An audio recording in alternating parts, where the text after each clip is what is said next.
Hello everyone, welcome back to my channel. Today we are going to learn about tuberculosis of the hip. आपसे दरखास्त है कि please आप मेरे channel को सब्सक्राइब कीजिए और आपको अगर किसी टॉपिक पर वीडियो चाहिए तो मुझे कमेंट बॉक्स में ज़रूर बताइए. Introduction. After spine the hip is affected most commonly. Spine के बाद हिप सबसे ज़्यादा अफेक्टेड होता है टीबी से. ये बीमारी ज़्यादातर बच्चों और एडोलसेंट्स में देखी गई है, लेकिन किसी भी एज ग्रुप के लोग इससे अफेक्टेड हो सकते हैं. टीबी हिप में एसिटाब्यूलर रूफ सबसे ज़्यादा अफेक्टेड रहता है. वो सबसे पहले और मोस्ट कॉमनली अफेक्टेड रहता है. उसके बाद femur head, metaphyseal region and least commonly GT is affected.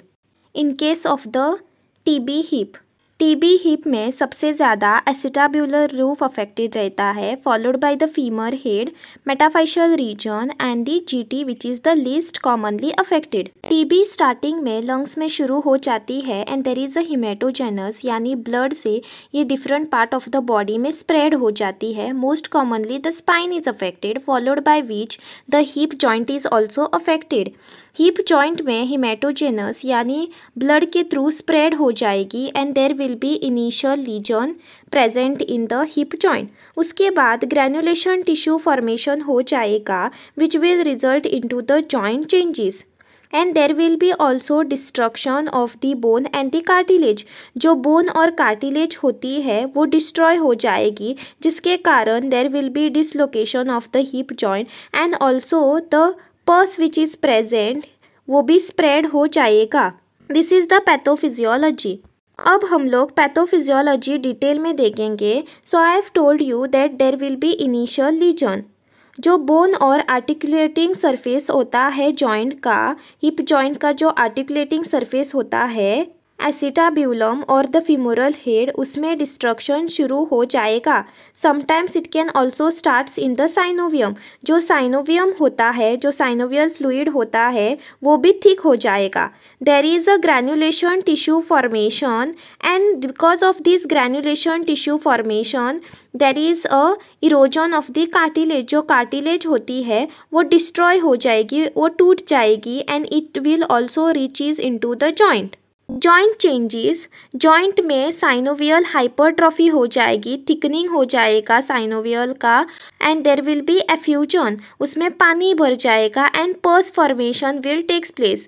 Because of this pus formation and the destruction of the cartilage, the pus can further spread into the joint and there is a pannus formation. So pannus formation ये abnormal tissue का बनना होता है, उसे हम लोग penis formation कहते हैं. जब एबनॉर्मल टिश्यू बन जाता है तब उसे हम लोग पेनस फॉर्मेशन कहते हैं and there is a cartilage destruction. Thickened oedematous and grey ulcerated synovium. Synovium मोटा हो जाएगा एंड उसमें सूजन आ जाएगी and there is a grey और अल्सरेटेड घाव बन जाएंगे. उसके बाद बोन डैमेज हो जाएगा. There will be multiple cavitation in the femoral head and the acetabulum. So acetabulum और femoral head में multiple cavitation यानी cavities यानी spaces form हो जाएंगे and there is a partial absorption of the bone. हड्डी का जो कुछ हिस्सा रहता है वो गल जाएगा and there will be cavitation in the acetabulum and the femoral head. Dislocation of the femoral head will dislocates into the ilium which is called as wandering acetabulum. femoral head जो होता है वो अपनी जगह से हिलकर इलियम पर चला जाएगा, यानी हिप जॉइंट का जो इलियम होता है वहाँ पर चला जाएगा. That is the dislocation of the femoral head. Pus will further spread and it will burst through the capsule. यहाँ पर cold abscess का formation हो जाएगा in the groin and the GT. Greater trochanter में और ग्रॉयन में कोल्ड एब्सिस का formation हो जाएगा. कोल्ड एब्सिस इसे कहते हैं because it is there is no warmth, redness will be present. Usually जब इन्फ्लेमेशन या इन्फेक्शन होता है तब वार्मथ, रेडनेस रहते हैं उस एरिया में. जहाँ पर इन्फेक्शन हो गया है। This is the clinical feature which is not present, that is why it is known as cold abscess. The pelvic abscess will also penetrate the acetabulum. Pelvic abscess will be formed if suppose it perforate the acetabulum. So acetabulum से वो pelvic तक abscess spread हो जाएगा। So healing हो सकती है by fibrosis, अगर इलाज ना हो तो fibrosis हो जाएगा because there will be formation of the fibrous tissue.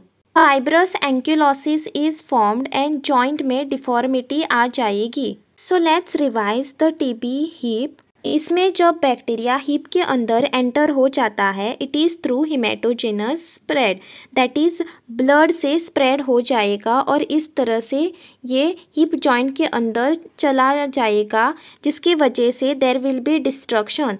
जो यहाँ पर ये इस तरह से कार्टिलेज है ये डिस्ट्रॉय हो जाएगी और द साइनोवियर फ्लूइड जो होता है बीच में इस तरह से किसी जॉइंट के अंदर जब इस तरह से साइनोवियर फ्लूइड होता है वो भी थिक हो जाएगा। इस तरह से ये थिक हो जाएगा and there will be pannus formation, that is abnormal tissue formation will takes place and it will further result into destruction. Because of destruction there will be fibrous ankylosis, यानी fusion हो जाएगा। So healing will takes place through fibrosis. Fibrosis के कारण healing हो जाएगी, fibrous tissue बन जाएगा, जिसके कारण ये जो जॉइंट है इस तरह से ये इस तरह से स्पेस रिड्यूस हो जाएगा और ये इस तरह से इससे अटैच कर जाएगा। क्लिनिकल फीचर टीबी हिप यानी कि हिप जॉइंट में जब ट्यूबरकुलोसिस इन्फेक्शन होता है तो वो धीरे धीरे शुरू होता है और समय के साथ और भी बुरा हो जाता है। इंसीडियस ऑनसेट यानी स्लो ऑनसेट है एंड क्रॉनिक कोर्स, ये धीरे धीरे स्प्रेड हो जाएगा। Initial symptoms before the hip involvement, a pathetic and pale child and loss of appetite. शुरुआती में बच्चा थकान महसूस करता है, भूख कम लगती है और कभी कभी हिप के जगह घुटने में दर्द हो सकता है। Pain may be absent in early stage if present, often refer to knee night cries. So there will be night cries which is present or the starting pain due to the rubbing of the disease surface during the sleep. रात को सोने के समय night cries हो सकता है जब infected joint रब हो जाता है। ये जो इन्फेक्टेड जॉइंट इस तरह से होता है, ये जब एक दूसरे पर इस तरह से रब कर जाएंगे तब there will be night cries due to the pain. Pain की वजह से रात के समय बच्चा रोने लगता है। So what are the early symptoms which is related to the hip? There will be stiffness of the joint, limping and stiffness initially after the rest and which later will be persistent. जब बीमारी बढ़ती है तब hip में stiffness और limping होती है। Limping यानी एक साइड से पाँव छोटा हो जाएगा जिसकी वजह से चाइल्ड एक तरफ झुक के चलेगा। शुरुआत में रेस्ट के बाद स्टिफनेस होती है और बाद में हमेशा के लिए यानी persistent stiffness will be present. In later stages cold abscess around the hip, abscess में burst leading to the discharging sinus. So later stage में क्या होगा, कोल्ड एब्सेस फॉर्म हो जाएगा।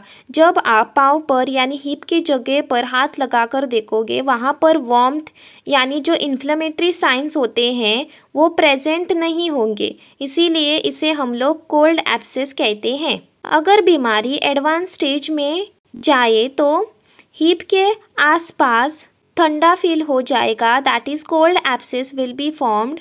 लेटर स्टेज में एब्सेस फॉर्म हो जाता है, that is the cold abscess. अगर ये बर्स्ट हो जाए तो sinuses it will form sinuses which can discharge. अगर इस तरह से उसमें एब्सेस का बर्स्ट हो जाए, जो एब्सेस होता है वो इस तरह से लीक करके बाहर आ जाएगा, उसे हम लोग साइनसिस कहते हैं। वो स्किन के थ्रू स्किन को टेयर करके बाहर आ जाएगा, बोन को टेयर करके स्किन को टेयर करके बाहर आ जाएगा, इसे हम लोग साइनस कहते हैं, डिस्चार्ज ऑफ द साइनस। सो ये इस तरह से डिस्चार्ज होके इस तरह से बाहर आ जाएगा।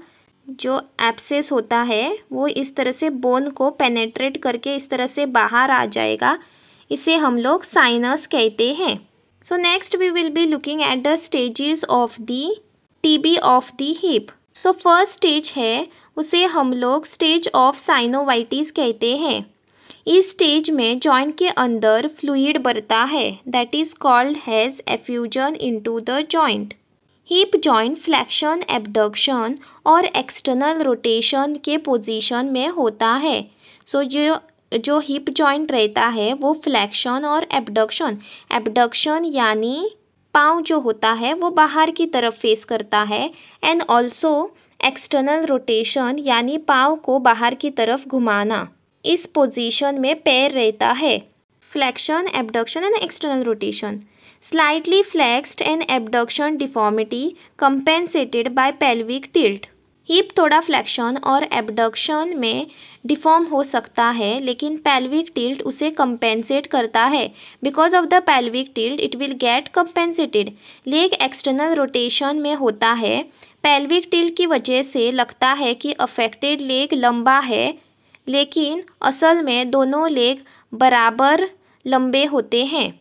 Pelvic tilt causes apparent lengthening of the affected limb, but true limb lengths are equal.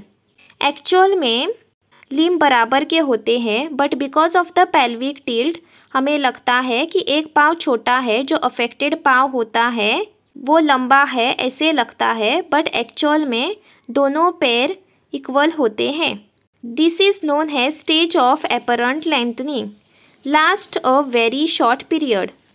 सो ये स्टेज शॉर्ट पीरियड के लिए लास्ट होती है, मतलब रहती है। Rarely seen in early disease presentation.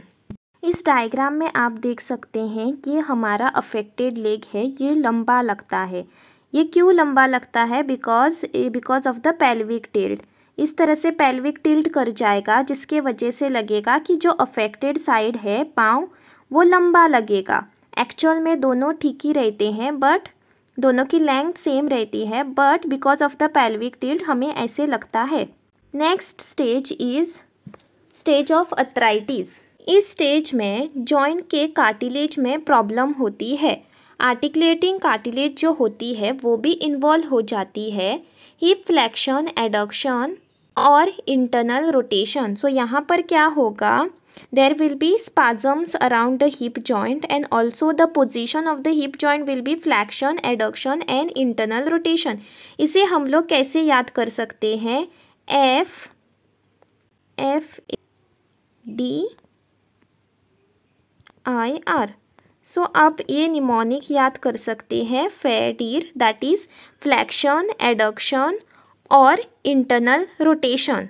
सो पहले का हम लोग याद करने के लिए जो फर्स्ट स्टेज में हम लोग याद कर सकते हैं, FABER, इसे कहते हैं फेबर। पहले स्टेज में flexion, abduction and external rotation, इस तरह से याद कर सकते हैं। यहाँ पर हमें इसे याद करने के लिए flexion, adduction and internal rotation, FADIR, ये निमोनिक आप याद रखिए। So flexion, adduction is concealed by the pelvic tilt. Internal rotation is obvious. जो फ्लैक्शन और एडक्शन होता है वो पेल्विक टिल्ट से छुपाया जाता है, लेकिन इंटरनल रोटेशन साफ दिखाई देता है। पेल्विक टिल्ट की वजह से लगता है कि अफेक्टेड लेग छोटा है, लेकिन असल में दोनों लेग बराबर लंबे होते हैं। इस स्टेज को एपरेंट शॉर्टनिंग का स्टेज भी कहते हैं। So this is known as apparent shortening stage. Pelvic tilt will cause apparent shortening of the affected limb, but true limb length are equal. So यहाँ पर इस डायग्राम में हम देख सकते हैं, ये हमारा अफेक्टेड साइड है। सो अफेक्टेड साइड आपको लगेगा कि पाँव छोटा है, द लेंथ इज स्मॉल। ये क्यों होता है? This is because of the pelvic tilt. इस तरह से पेल्विक टिल्ट कर जाता है, उसकी वजह से हमें लगेगा कि अफेक्टेड साइड जो लेंथ होती है पाँव की वो छोटी है compare to the unaffected side. पहले केस में हम लोगों ने देखा था there is an apparent lengthening, but second stage में there is apparent shortening which is present. Third stage है, इस स्टेज को हम लोग कहते हैं stage of erosion. There is a destruction of the cartilage. इस स्टेज में कार्टिलेज का पूरा डिस्ट्रक्शन हो जाता है। हिप जॉइंट के जो हेड और एसिटाब्यूलम है that is the hip socket में इरोजन हो जाता है। हिप में पैथोलॉजिकल डिसलोकेशन या सबलक्सेशन हो सकता है, यानी जॉइंट डिसलोकेट अपनी जगह से डिसलोकेट हो जाता है। देर इज़ अ डिसलोकेशन और subluxation of the hip joint. जो आर्टिकुलेटिंग सरफेस होते हैं वो डिसलोकेट हो जाते हैं, अपनी जगह से हिल जाते हैं। Hip is position in exaggerated flexion, adduction and internal rotation. यहाँ पर भी flexion, adduction and internal rotation is present. Bone destruction की वजह से असल में लेग छोटा हो जाता है। There is a true shortening of the limb due to the destruction. Bone इस स्टेज में बोन बहुत ज़्यादा डिस्ट्रॉय हो जाता है, जिसकी वजह से there is a true shortening, real में शॉर्टनिंग हो जाती है लिम्ब की अफेक्टेड साइड में। And there is further apparent shortening due to the adduction deformity. Adduction deformity की वजह से और भी एपरेंट शॉर्टनिंग हो जाती है। We will be looking into this diagram. इस डायग्राम में आप देख सकते हैं ये हमारी अफेक्टेड साइड है। यहाँ पर जॉइंट में इस तरह से डिस्ट्रक्शन होने के कारण यहाँ पर ट्रू शॉर्टनिंग हो जाती है लिम्ब की। एक पाँव असल में छोटा हो जाता है, that is on the affected side. इस स्टेजेस को समझकर टीबी हिप की प्रोग्रेशन और उसकी सिवेरिटी को असेस किया जा सकता है और सही ट्रीटमेंट का फैसला लिया जाता है। Investigation, x-ray of the pelvis. X-ray लिया जाता है पेल्विस का, MRI किया जाता है to rule out the soft tissue affected, to see the affected soft tissue, and biopsy is also done. Radiological sign. आपको एक्सरे में क्या क्या दिखाई देगा? First is haziness, that is the earliest sign. सबसे पहले साइन होता है जो एक्सरे में दिखाई देगा, जहाँ पर हिप एरिया में धुंधलापन दिखाई देता है, which is an indication of infection. Next is lytic lesion. Lytic lesion दिखता है जब बोन में छेद हो जाता है, जिससे एक्सरे में देखा जा सकता है। There is a lytic lesion, यानी इस तरह से छेद दिखाई देते हैं। Reduction of the joint space occurs because of the destruction of the cartilage. There will be, ये हमारा इस तरह से होता है ना जॉइंट, इसमें इस तरह से ये स्पेस होता है, but there will be reduction of the joint space. ये जो स्पेस होगा ये कम हो जाएगा because of the destruction. Cartilage destroy हो जाएगी and because of which there is a reduction in the joint space. Irregular outline of the articular end of the bone become irregular because of the destruction by the disease process. जो articular and होती है outline वो irregular हो जाती है, वो smooth नहीं रहती है। इससे डिजीज़ प्रोसेस का डिस्ट्रक्शन भी पता लगता है। There is also articular changes which are seen. जब डिसलोकेशन हो जाता है या सबलक्सेशन हो जाता है, that time the head can lie out of the acetabulum, that is called as pseudo acetabulum on the ilium, and it is also known as wandering acetabulum. Wandering acetabulum का मतलब होता है जब ये इस तरह से आर्टिकुलेटिंग सरफेस होता है, ये इस तरह से आर्टिकुलेट करता है, ये इस तरह से सबलक्सेट हो जाएगा, यानी डिसलोकेट हो सकता है, यानी या सबलक्सेशन हो सकता है, यानी पार्शियली डिसलोकेट हो सकता है या टोटल डिसलोकेशन हो सकता है। In some cases the acetabulum get enlarge and deepen with the deformed head shifted medially giving an appearance of the pestle and the motor। इस तरह से हमारा जो पेस्टल और मोटर अपीयरेंस हो जाता है। जो ये इस तरह से जो एसिटाब्यूलम होता है ये एनलार्ज कर जाता है and it get deform with the deformed head of the femur. So इस तरह से ये इसके अंदर चला जाता है, जिसके वजह से पेस्टल मोटर अपीयरेंस होता है, जिसे हम लोग कुटने के लिए इस्तेमाल करते हैं ना, पेस्टल एंड मोटर, इस तरह से लगता है। Signs of healing, if the disease start healing there may be sclerosis around the. जब आप लोग एक्सरे पर देखेंगे तब आपको इस तरह से स्क्लेरोसिस दिखाई देगा। When the healing will take place.